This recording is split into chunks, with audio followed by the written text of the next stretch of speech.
derrotando o inimigo de forma estratégica. Esse é o tema da mensagem de hoje, Josué capítulo 6, versículo de número 10, que diz assim a palavra de Deus.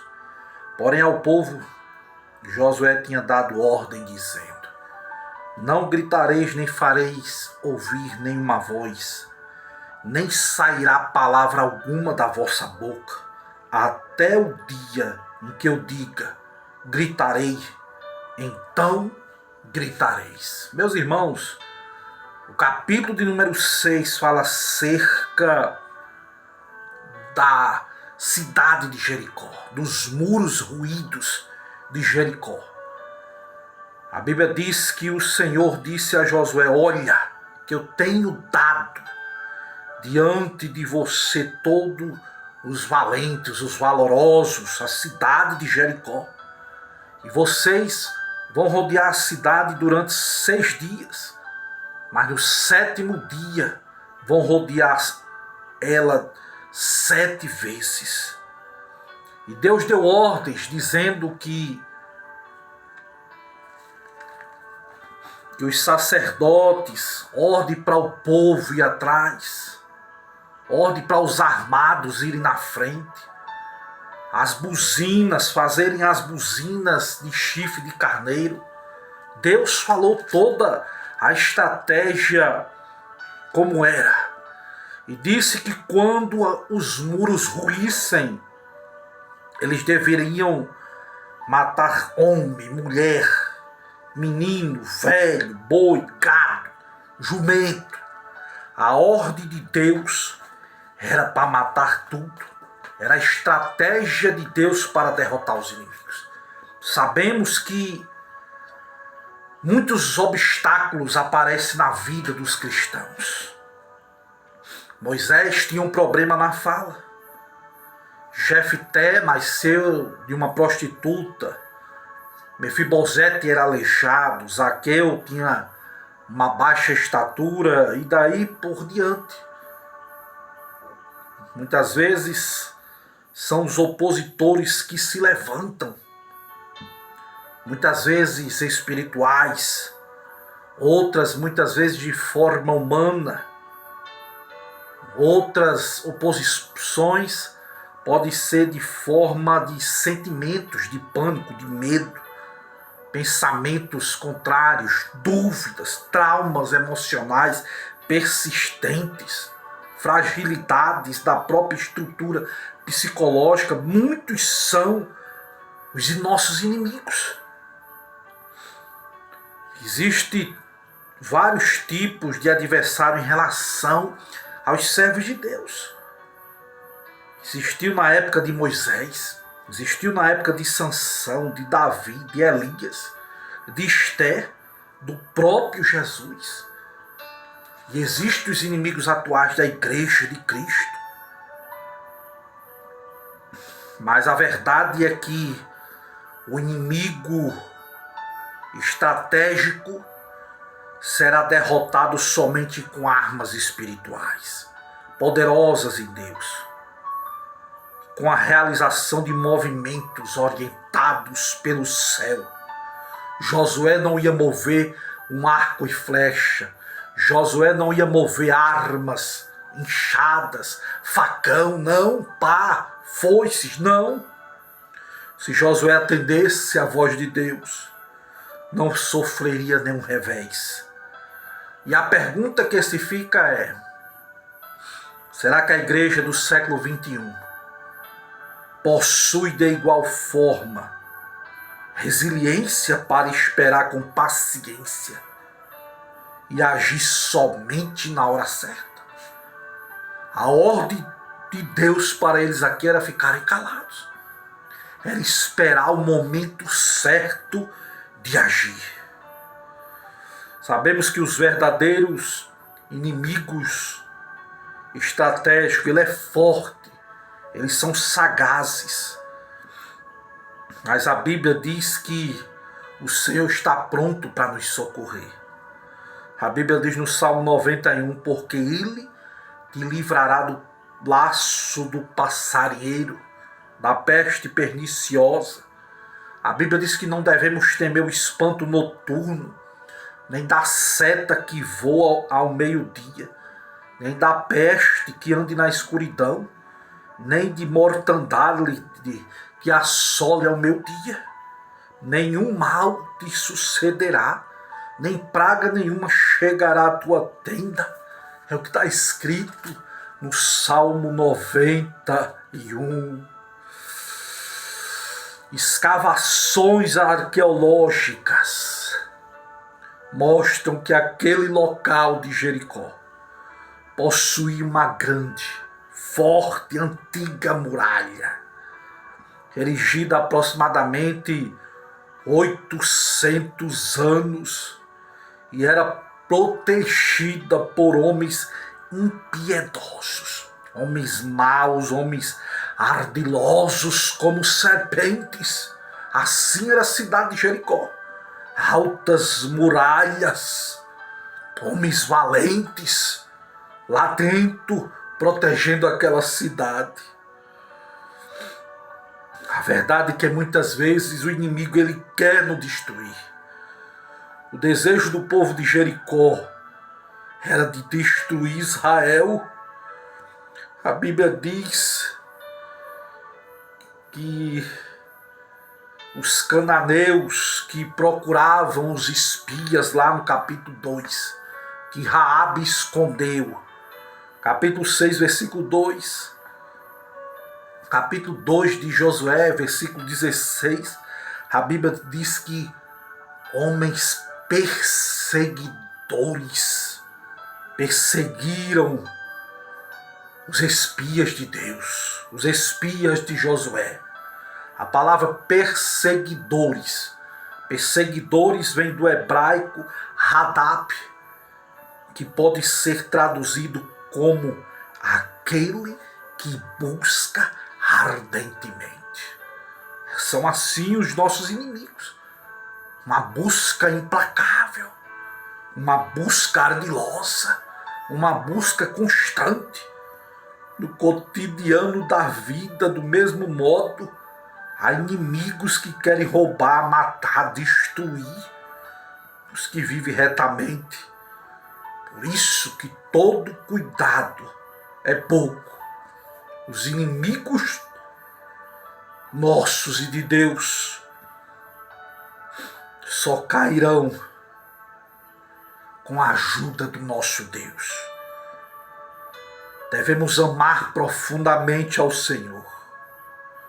Devemos ter intimidade com Deus. Devemos invocar a Deus na hora da angústia, para deixar bem clara essa verdade de maneira pedagógica. Deus determinou 40 anos antes a fabricação de 2 trombetas de prata, sofisticada, obras de arte. E o que simboliza a prata? A prata era depurada do fogo. É símbolo na Bíblia de redenção, cujo toque serviria para proclamar o povo a fim de reunir-se e também para dar sinal de partida no acampamento durante a caminhada no deserto. Entretanto, mais adiante o Senhor disse que as trombetas também seriam tocadas quando os israelitas estivessem em dificuldades, fazendo emergir a ideia de que, em situação de perigo, soar as trombetas era, na verdade, uma oração para o socorro de Deus. Quando eles tocavam a trombeta, era pedindo socorro de Deus. Deus usou uma estratégia de corte do sofrimento do inimigo e manutenção do ânimo da tropa. No capítulo 6, versículo 2, a cidade estava fechada. Ninguém entrava, ninguém saía. No livro A Arte da Guerra, aconselha-se que, tratando-se de tomar uma cidade, apressa-te em sitiá-la. Concentra nisso todas as tuas forças. Precipita-te. É uma estratégia daquele livro famoso da arte da guerra. Mas essa, porém, não foi a orientação de Deus, pois Deus abriria um flanco de misericórdia para Jericó, ao determinar que a cidade, antes de ser atacada, fosse circuncidada, fosse rodeada por 7 dias. 7 dias Deus esperou que ele se arrependesse, que ele se entregasse. Mas não, muito pelo contrário. Muito pelo contrário. Isso não aconteceu. Deus usa os homens armados à frente dos sacerdotes. A estratégia de Deus, a palavra de Deus diz que os homens armados sairiam marchando à frente. E depois deles seguiriam 7 sacerdotes com buzinas feitas de chifre de carneiro. Logo em seguida, a arca da aliança, conduzida, dessa vez não pelos coatitas, que era uma regra, mas pelos sacerdotes. E por fim, o povo, a retaguarda, no sítio arqueológico de Jericó, escavado no século passado, um centro urbano, apresenta uma circunferência de 2,3 quilômetros, o qual poderia ser circuncidado com facilidade entre 15 e 20 minutos. Sendo assim, no último dia, o desfile durou o máximo às 2 horas e 20 minutos. O Senhor, quando mandou o povo de Deus rodear a cidade calado, Deus estava ensinando a paciência, a confiança.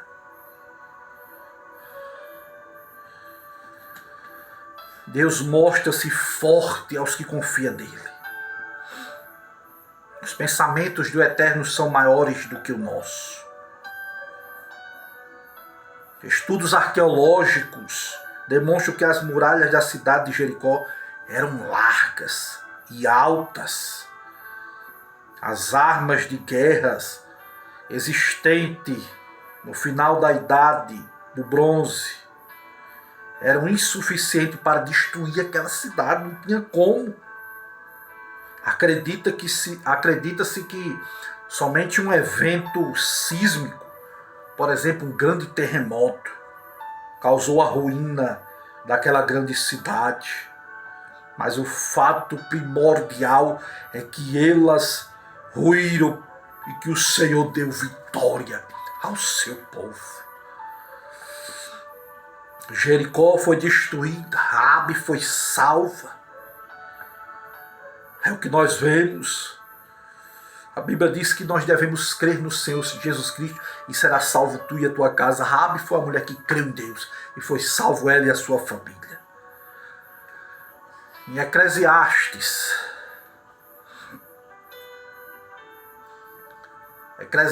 capítulo 3, versículo 7, a Bíblia diz que há tempo de estar calado e há tempo de falar. Vivemos na geração do barulho, onde todos querem falar, onde todos querem um direito de fala, onde todos querem mostrar a sua intelectualidade, seu grau, seu nível de inteligência. Aqueles que são calados é sinal de fraqueza, mas existe a perspectiva de Deus. O silêncio é uma arma de guerra. Na perspectiva de Deus, o silêncio ainda é uma arma de guerra.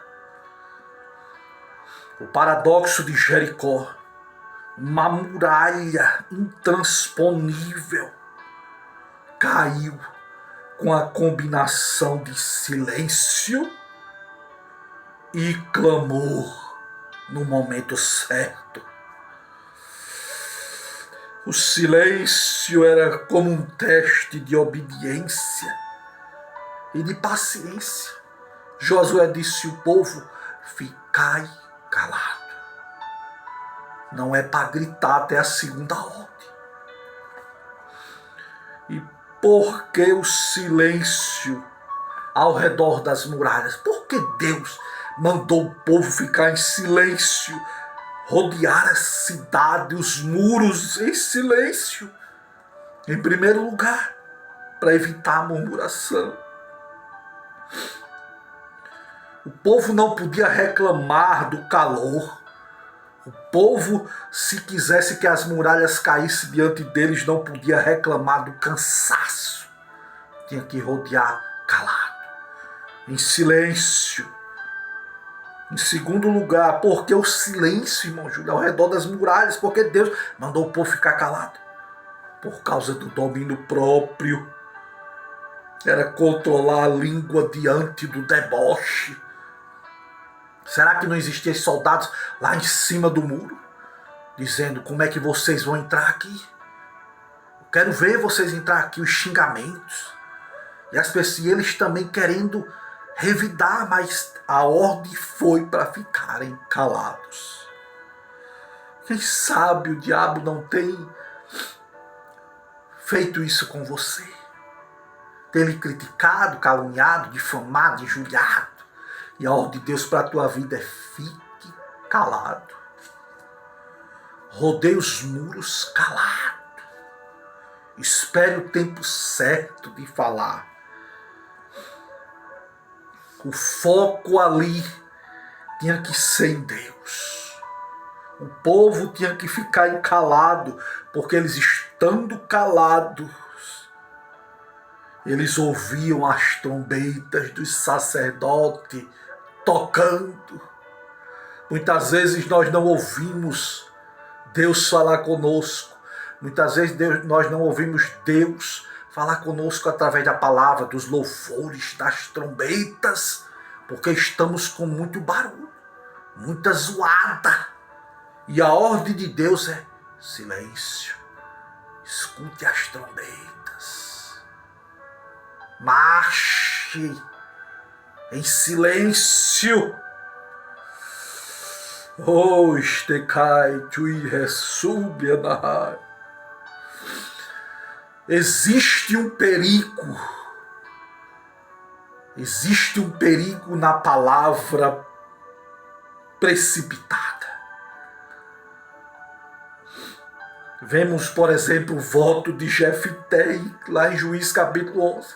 Jefté disse a Deus: se o Senhor me der vitória contra os meus inimigos, eu vou oferecer sacrifício àquele que se apresentar primeiro lá quando eu chegar em casa. Quem se apresenta?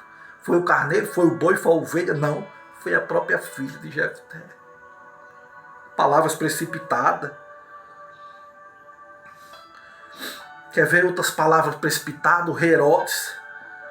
O rei Herodes disse para Herodias, cheio de vinho, disse: olha, para Herodias, até metade do reino eu te darei, pode pedir. E a Bíblia diz que a mãe daquela moça diga a ele que peça a cabeça de João Batista. Palavras precipitadas. Ele se entristeceu, é verdade, mas não tinha o que fazer. A palavra dita não volta atrás. A flecha lançada não volta atrás. Não tem como. Oportunidades perdidas não voltam atrás. O silêncio, amados, ele é evangelizador. Como assim, irmão Júlio? Eu posso evangelizar em silêncio? Sim. A Bíblia diz em 1 Pedro, capítulo 3, versículo 1: semelhantemente vós, mulheres, sede sujeita a vossos próprios maridos, para que também, se alguém deles não obedecem à palavra, pelos procedimentos da sua mulher, seja ganho sem palavra. Sem palavra é o modus operandi de evangelizar os esposos que ainda não são crentes. Maridos sejam ganhos sem palavra, só pelo procedimento, só pelo testemunho. Podemos ganhar almas através do silêncio, só o testemunho. Vemos o silêncio estarrecedor de Jesus, que como ovelha muda foi levada ao matadouro. A Bíblia diz que Pôncio Pilatos disse, rei Herodes, disse, olha só, quantas acusações, você não vai se defender não? E Jesus fazia silêncio, de modo que aqueles homens ficavam admirados. Não era a hora de falar ainda. Mas a verdade é que o silêncio tem tempo de validade. Você não vai ficar em silêncio para sempre, não. A hora de falar, de gritar vai chegar. A paciência de falar, amados, ela gera autoridade na hora do grito. Quem não sabe calar na provação, quem não sabe calar diante das muralhas, não terá autoridade para gritar na hora da vitória. Um grito de fé antes da muralha cair. Vai chegar a hora de você gritar. Vai chegar a hora de glorificar. E as muralhas vão cair por terra. E aqui eu concluo essa mensagem. Aprenda a calar na crise. Aprenda a calar diante das muralhas. Aprenda a ficar calado diante da crise financeira, diante das provas, diante das perseguições. Aprenda a ficar calado. Espere o tempo de Deus. Use a sua voz no momento certo. Use a sua voz no momento certo. Tiago diz que todo homem deve estar pronto para ouvir, mas tardio para falar, tardio para se irar. O silêncio, ele desestabiliza o inimigo. Eu imagino os soldados em cima do muro que esperavam gritos de guerra do povo de Israel. Os soldados em cima do muro esperavam revidações, as suas provocações. Eles esperavam que o povo revidasse. E assim eles ficavam confundidos de ver aquele povo calados, rodeando aquela cidade calado, sem dizer uma palavra. O que é que não passou na cabeça desses homens de Jericó com aquele silêncio? O silêncio serve para curar a ansiedade. Falar demais consome muita energia. A Bíblia diz, aquietai-vos e sabei que eu sou Deus. Salmo 46, versículo 10. Aquietai-vos. Aquietai-vos e sabei que eu sou Deus. Existe uma diferença entre o grito de desespero e o grito de vitória.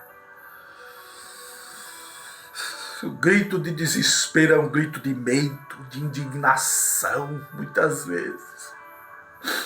Mas o grito de vitória é um grito de júbilo, de alegria, de gratidão. Tenha calma. Quem sabe você já não está no 6º dia rodeando essa cidade em silêncio. Quem sabe você não está dizendo, não aguento mais esse silêncio. Eu não aguento mais ver esses inimigos em cima desse muro, dizendo todo tipo de coisas contra a minha vida. Eu não aguento mais. Essa perseguição na escola, no emprego, não aguento mais. Calma. Está no 6º dia. Está no 6º dia. Vai chegar o 7º dia. Vai impregnar mais esforço, porque vai ter que rodear a cidade 7 vezes num dia só. Mas depois da 7ª volta, é hora de gritar. É hora das muralhas cair. É verdade. Todo esse silêncio tem nos deixado cansados. As perseguições, as injúrias. Mas vai chegar a hora de falar. Vai chegar a hora que Deus vai mandar gritar e as muralhas vai ruir. as muralhas vai cair e Deus vai destruir todos os seus inimigos, porque Ele é Deus. Mas para isso é necessário aprender com essa mensagem, ter fé, ter paciência, aguentar calado, esperar o tempo certo de falar. E logo então todas as muralhas vão cair. E aqueles que zombavam de Israel agora teriam que escutar o poderoso grito de guerra passando pelos muros derrubado. Para a glória de Deus haverá júbilo na tua casa. Haverá toque de trombetas na tua casa, na tua família, na tua vida espiritual, sentimental, no teu ministério. Vai chegar a hora do grito. Você já está no 6º dia. Aleluias, e logo, logo Deus vai estar te dando vitória em nome de Jesus. Amém.